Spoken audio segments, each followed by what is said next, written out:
1 number भी हम यानी कि आपको करा दिए हैं टेंस, 2 नंबर भी करा दिए हैं। आज 3 नंबर देख रहे हैं। 3 नंबर जो टेंस है, आज हम लोग पढ़ेंगे इस टेंस के बारे में जिसका नाम है प्रेजेंट परफेक्ट टेंस। प्रेजेंट समझ में आ गया। इसका सबसे पहले हम लोग पहचान देखते हैं। क्या देखते हैं? पहचान देखते हैं। तो पहचान में हम लिखवाए होंगे कि जिसके अंत में आ है, ई है, ए है। हम लिखवाए होंगे कि जिसके अंत में आ है, ई है और ए है, या अगर ये नहीं रहता है तो देखिएगा रहेगा चुका है, चुकी है, उसके बाद क्या हो जाएगा? चुके हैं, चुके हों इत्यादि। इसमें से कोई एक भी रहेगा ना तो इस प्रकार के वाक्य को हम कहाँ बनाएंगे? यानी कि प्रेजेंट परफेक्ट टेंस में बनाते हैं। समझ में आ गया? प्रेजेंट परफेक्ट टेंस में। उसके बाद आप देखेंगे इसमें क्या है, इसके यानी कि हम बनाने का नियम लिखवाए हैं। क्या लिखवाए? बनाने के नियम। कौन आवाज नहीं उधर से आ रहा है? किसका मोबाइल बज रहा था? है ना। यहाँ देखिए बनाने के नियम में हम लिखवाए होंगे कि इसमें आई, वी, यू, दे, यानी कि इसमें देखिए आई हो गया, वी हो गया, यू हो गया और दे हो गया और पीएन नंबर।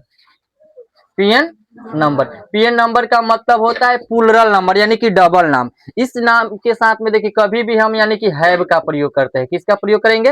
हैव का प्रयोग करेंगे। लेकिन यही रहेगा ही, सी, इट और नेम। नेम में यानी कि सिंगुलर नेम यानी कि एक नाम रहेगा तो उसके लिए हम हेल्पिंग वर्ब किसका प्रयोग करेंगे? हैज का प्रयोग करेंगे, है कि नहीं। और उसके बाद मुख्य क्रिया का तीसरा रूप का प्रयोग करेंगे। किसका प्रयोग करेंगे?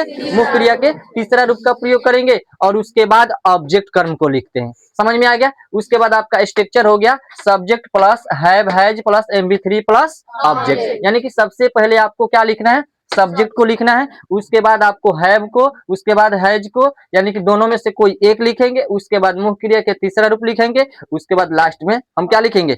ऑब्जेक्ट को लिखेंगे। क्लियर। उसके बाद देखिए जैसे में हम आपको लिखवाए होंगे मैं विद्यालय जा चुका हूँ, है नहीं ना। उसके बाद मैंने कुर्सी तोड़ा है, सीता ने काम की है। आप देखो मैं विद्यालय जा चुका हूँ, इसमें देखो तो क्या आ रहा है? चुका हूँ आ गया। इसमें देखो मैंने कुर्सी तोड़ा है, तो देखो तोड़ा है कौन है? तो तोड़ा है लास्ट में देखो आ है, आ रहा है कि नहीं।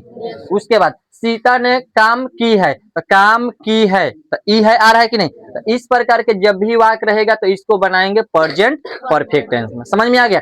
ये पहले भी नया नहीं बता रहे हैं, पहले भी हम आपको क्लियर यानी कि 8 से ही बताते आ रहे हैं। 8 में बताए, 9th में बताए, अब 10th में भी बता रहे हैं। समझ में आ गया। तो देखिए मैं विद्यालय जा चुका हूँ तो ये हो जाएगा आई, आई के साथ में हेल्पिंग वर्ब किसका प्रयोग करेंगे? हैव का प्रयोग। और इसमें सभी के साथ में मुख्य क्रिया का तीसरा रूप लगता है तो क्या हो जाएगा? गॉन। गो का तीसरा रूप गॉन। गॉन टू कहाँ? स्कूल। हो गया। उसी प्रकार मैंने कुर्सी तोड़ा है तो हो जाएगा आई हैव। अब देखिए तोड़ना का होता है ब्रेक, लेकिन तीसरा में क्या हो जाएगा? ब्रोकन। तो ब्रोकन द चेयर, CHAIR।